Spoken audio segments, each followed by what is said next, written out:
Good damn morning, Americans. Jericho Green here with you once again. Happy Memorial Day. What an oxymoron that is. Happy Day of Remembrance.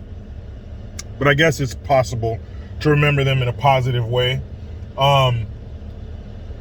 Today's Memorial Day. Why is it Memorial Day? Because we remember those in uniform who paid the ultimate price.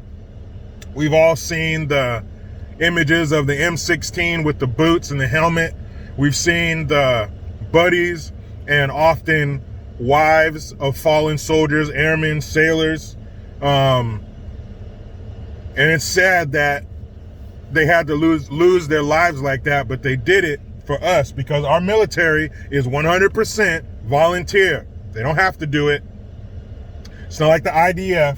They don't have to.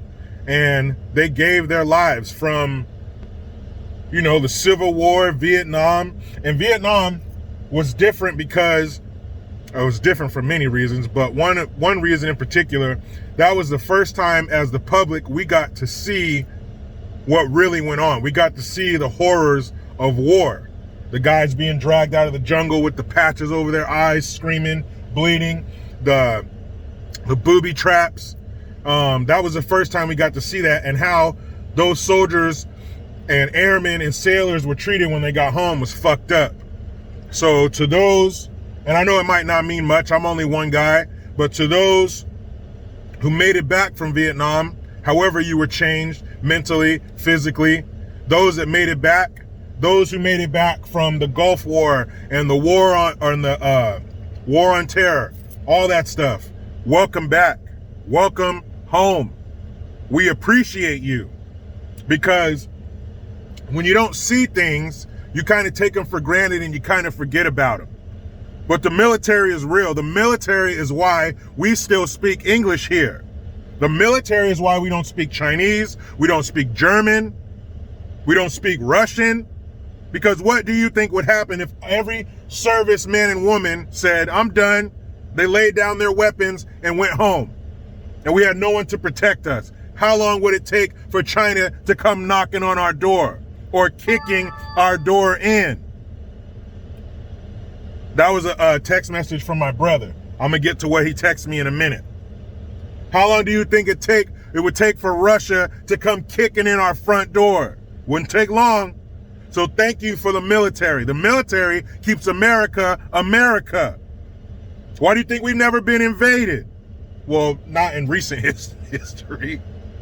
The British, they wanted some. They got that ass whooped. The Spanish wanted some. They got that ass whooped.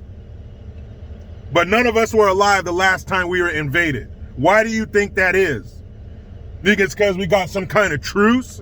Well, you think this is the Bloods and Crips in 92? You think this is the truce of 9 Deuce? Huh? You think we're just on the honor system out here? Okay, guys. Okay, enemies of America.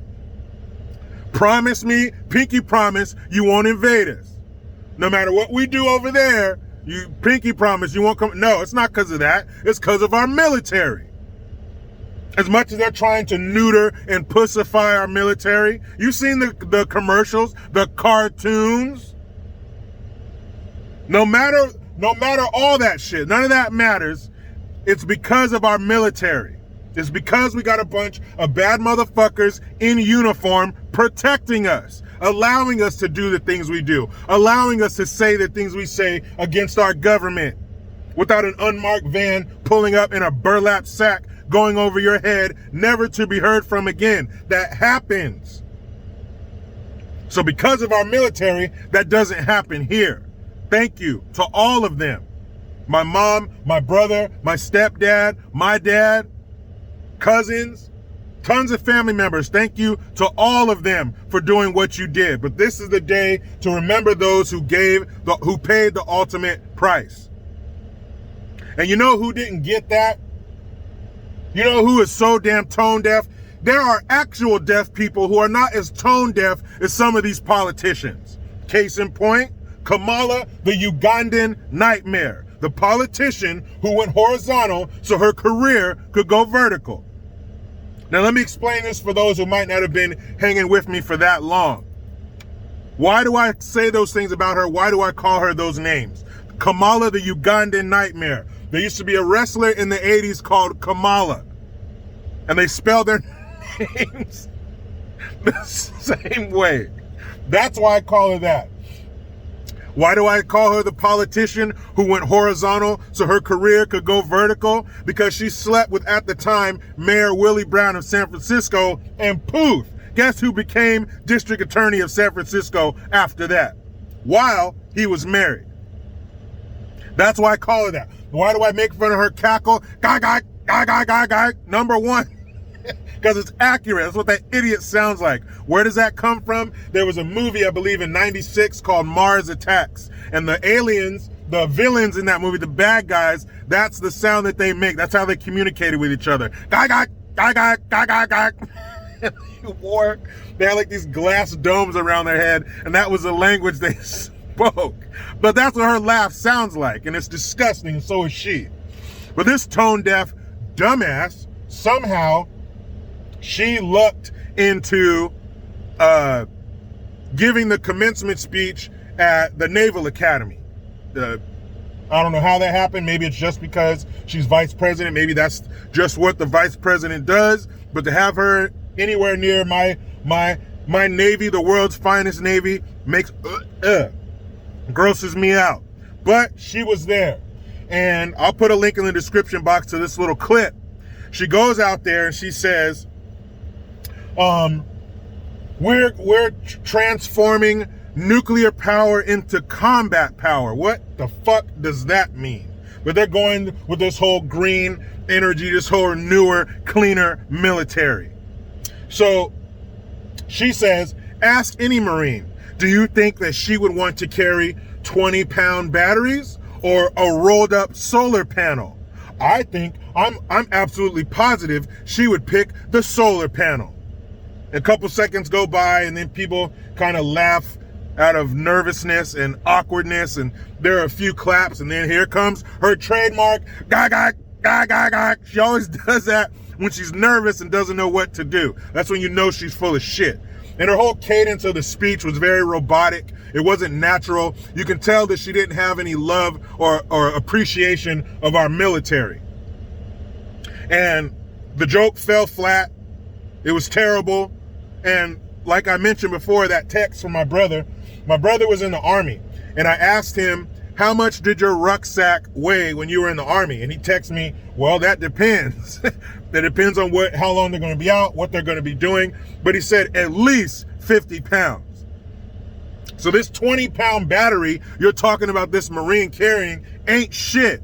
That further proves she doesn't know what she's talking about. 20 pounds? 20 pounds is the least of your worries. You've seen the videos. You've seen these dudes getting ready to go overseas, getting in those C-130s, lining up, damn rucksack sticking up 4 feet above their head. 20 pounds ain't shit to a Marine. But she doesn't care. She doesn't know. And then she tweets out Friday or whatever, enjoy the long weekend. And that was it. This ain't Columbus Day. This ain't some bullshit made up holiday. This is Memorial Day weekend. And I know you see everybody posting, we're going to go to the lake and barbecue. Yeah, I get that. That's a byproduct of what it's really about. But second in command said, enjoy the long weekend. You didn't mention why we have this long weekend, what we're celebrating. The men and women who gave their lives so you can sit up there and say that stupid shit. Enjoy the long weekend. Woman, are you crazy? The answer is yes. And the article said she was there with the first gentleman. Look, man. You can call this sexist or whatever you want, but the first gentleman, that makes you sound like a bitch. That sounds weak. What are you talking about? First gentleman. Man.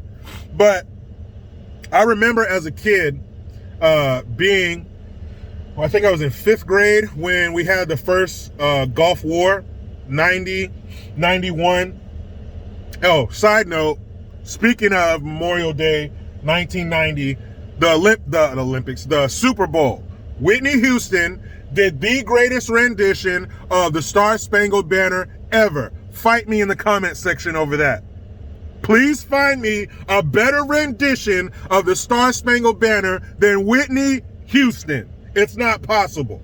But that Super Bowl took place during the first Gulf War. And I remember as a kid, back when we had that thing called patriotism. That's right, patriotism. We used to have that. And in school, my teacher, shout out to Mrs.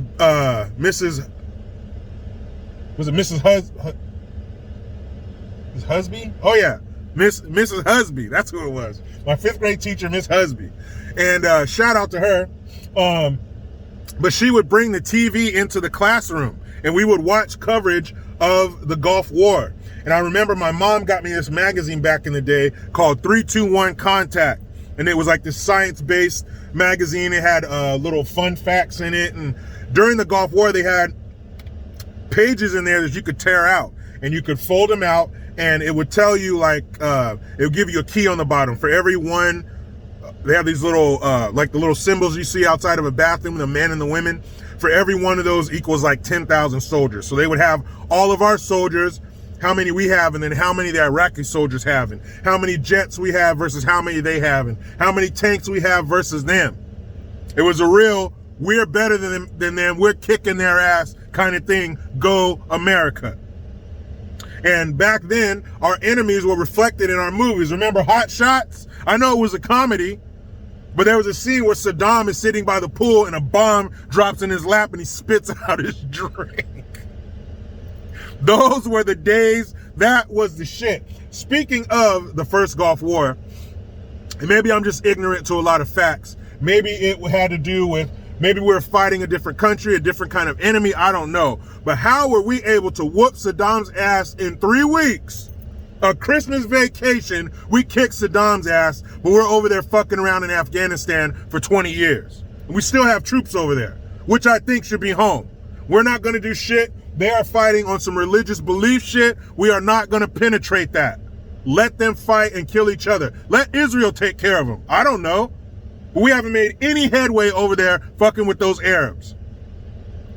But how are we able to destroy them with less technologically advanced weaponry than we have now, or even 10, 15 years ago? In the first Gulf War, that was the beginning of the fighting at night and the stealth bombers and precision guided munitions. Now we got some shit where we could be after some target. He could be in the shower and his wife is at the toilet taking a shit next to him, but we just want to kill him. Do we have anything that could just blow up that shower? Actually, sir, we have the J-Dam shower edition where it could just blow up the shower and there's no collateral damage. Like, we got shit like that precise, that accurate. So how do we have those now? And we've been over there forever. And I know it's a lot of political bullshit. And there's a lot of money for them to make over there. And they don't care about those soldiers' lives. But I've wondered that since. How were we able to kick Saddam's ass so quickly in 1990? Fast forward to the 2000s, we can't do shit. We're over there 10, 15, almost 20 years. Actually, more than 20 years. Or going on 20 years, because we still have troops there. That shit has always boggled my mind. Somebody let me know. But her comments about the solar energy and the cleaner energy, I don't want my military neutered. I don't want the military vehicles to sound like the Jetsons. I don't want that shit. I don't want us to be fun and cute and we're caring about the environment. No, this is a killing machine. I want our vehicles and our tanks, I want them billowing black smoke. I don't want them having solar panels on them and looking weak as fuck, because optics are important. Often the people we fight, that's what they understand. They understand power. They understand alpha energy. They understand violence, not green energy, solar panels, and roll-up pads. What are they trying to do to us? Why would they try to? You are trying to weaken the force that keeps you safe. You think these leaders of these other countries are just going to be nice and not come over here to fuck us up if our military is weak? Woman, what the hell is wrong with you? Ask any Marine, would she rather carry a 20? What the fuck are you talking about? The Marines carry what they have to carry. They do what they have to do. They don't give a shit if it's a 20-pound battery or a 100-pound battery. Point them in the direction of who needs to get fucked up. That's what they're going to do. Marines, Army, Navy, Air Force, it doesn't matter. Even the Coast Guard. That's what they're here to do. You shape the people to fit the military, not the military to fit the people. The military is not meant for everybody. Everybody can't cut it. That's why they have standards that you must meet before you are welcome into the military. That's why it's not a free-for-all. That's why it's not an open audition for anybody to come in. You need to be yay tall. You need to be able to do things in this amount of time. Your feet need to look like this. Your eyes need to be able to do that. There's criteria that must be met before you get into the military. So if you can't handle said 20-pound battery, then maybe this isn't the job for you. And instead of worrying about roll-up fucking solar panel yoga mats, why don't you take a look and see what China and Russia are doing, duplicate that times 10, and keep us safe?